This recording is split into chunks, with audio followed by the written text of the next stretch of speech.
ربنا ظلمنا أنفسنا وإن لم تغفر لنا وترحمنا لنكونن من الخاسرين ربنا فاغفر لنا ذنوبنا وكفر عنا سيئاتنا وتوفنا مع الأبرار رب ارحمهما كما ربياني صغيرا رب ارحمهما كما ربياني صغيرا রব্বুল আলামিন আল্লাহ কোন শীতের মধ্যে ঐতিহাসিক খোলাপাড়াবাসীর উদ্যোগে আল্লাহ 49তম তাফসীর মাহফিলের আজকে তৃতীয় দিনের শেষ রজনীতে আল্লাহ গভীর রজনীতে মালিক রে আমরা কিছু সংখ্যক গুনাহগার বান্দা আল্লাহ তোমার আদালতের কাঠগড়ায় আসামির মতো দাঁড়াই ভিক্ষুকের মতো দুইখানা হাত বাড়াইছি এ মালিক মেহেরবানি করে আমাদের জিন্দেগির গুনাহগুলো মাফ করে ও রব্বে করিম তুমি তাকাইয়া দেখো পুরা মানুষগুলো ঘরে যায় না আগে মা বোনরাও ঘরে যায় নাই আমার কলিজার টুকরা সন্তান যুবকরাও ঘরে যায় কাঙ্গালের মতো হাত বাড়াইছি এ মালিক তাওবা করতেছি আর জীবনে কোনো গুনাহ করব না আর জীবনে কোনো নাফরমানি করব আল্লাহ ওয়াদা করলাম আর জীবনে কোনোদিন নামাজ ছাড়ব না আর জীবনে কোনোদিন বেপরদায় চলবো না ইয়া আল্লাহ মেহেরবানি করে আমাদের তাওবাগুলোকে কবুল করে নাও ইয়া আরহামার রাহিমিন ইয়া আকরামাল আকরামিন আল্লাহ মনে চাইছে বিছনায় আরাম করার জন্য না না না আরামের ঘুমকে হারাম করে শীতকে উপেক্ষা করে শুধুমাত্র কেবলমাত্র আল্লাহ তোমার কাছে তাওবা করার জন্য বসে রইলাম আমাদের গুনার কারণে যদি জাহান্নামে দিয়ে দাও কে বাঁচাবে কে আমাদেরকে জাহান্নাম থেকে রক্ষা করবে ও মালিক কিয়ামতের কঠিন ময়দানে আমাদেরকে তুমি গুনাহগার বলে ডাক দিও না ইয়া আল্লাহ কোরআনের মধ্যে আসে জাহান্নামীরা জাহান্নামের আযাব সহ্য করতে না পাইরা করুতি মিনতির সাথে কাকুতি মিনতির সাথে বলবি ইয়া মালিক লিয়াকদি আলাইনা রাব্বুক এ জাহান্নামের দারোগা মালিক ভাই আর সহ্য হয় না আর সহ্য হয় না মালিক রে কও আমাদের জন্য কোনো ফায়সালা করে দে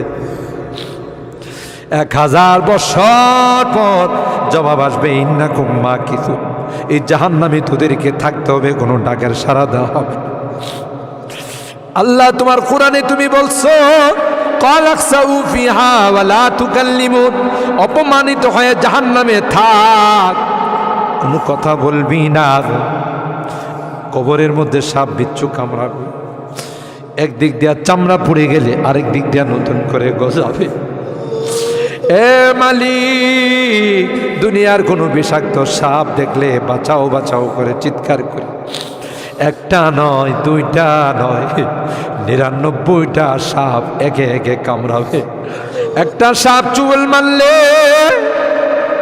99 হাত মাটির নিচে চলে যাবে বিচ্ছু কামড়াবে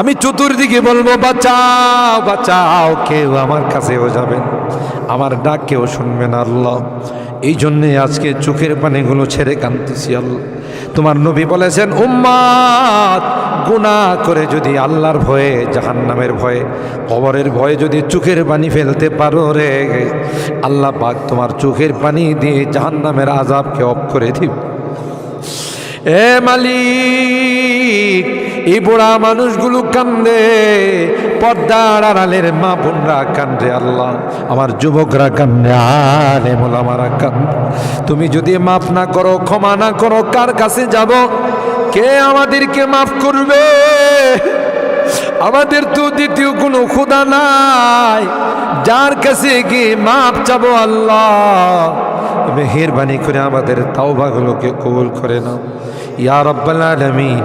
আল্লাহ আমাদের জিন্দেগির সমস্ত গুনাহ খাতাগুলোকে মাফ করে দাও। এ আল্লাহ আমাদের তাফসীর মাহফিলকে কবুল করে নাও।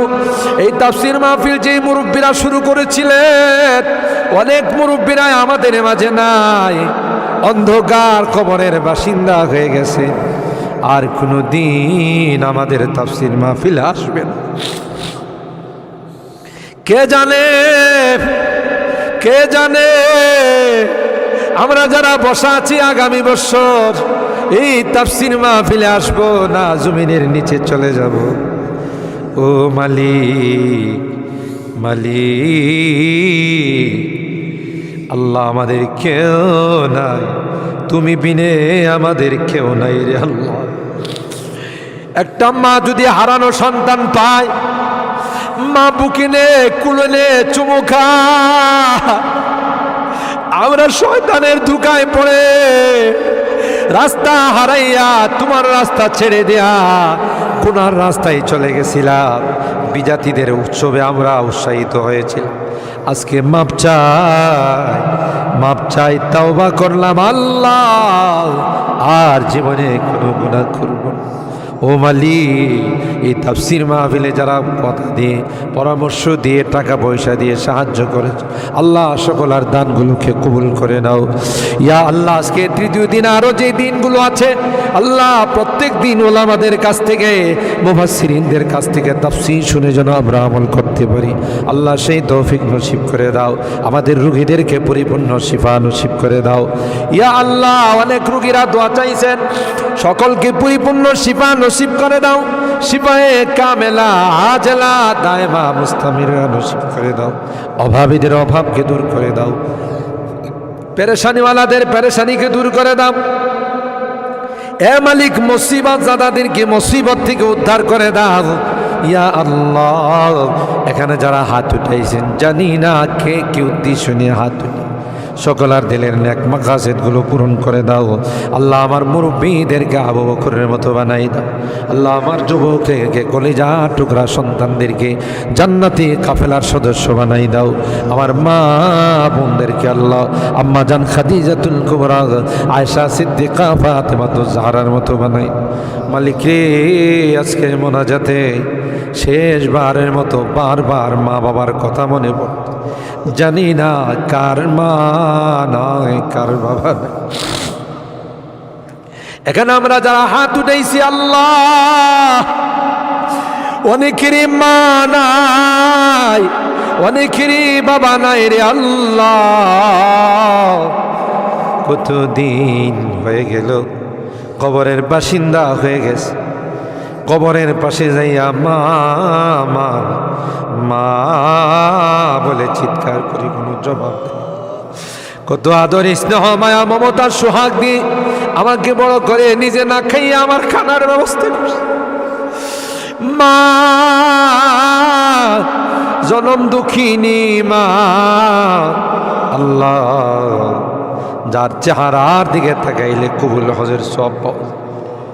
বাড়িতে ফিরতে দেরি হলে ডাক্তার সাথে সাথে মা দরওয়াজাটা খুলে দিত।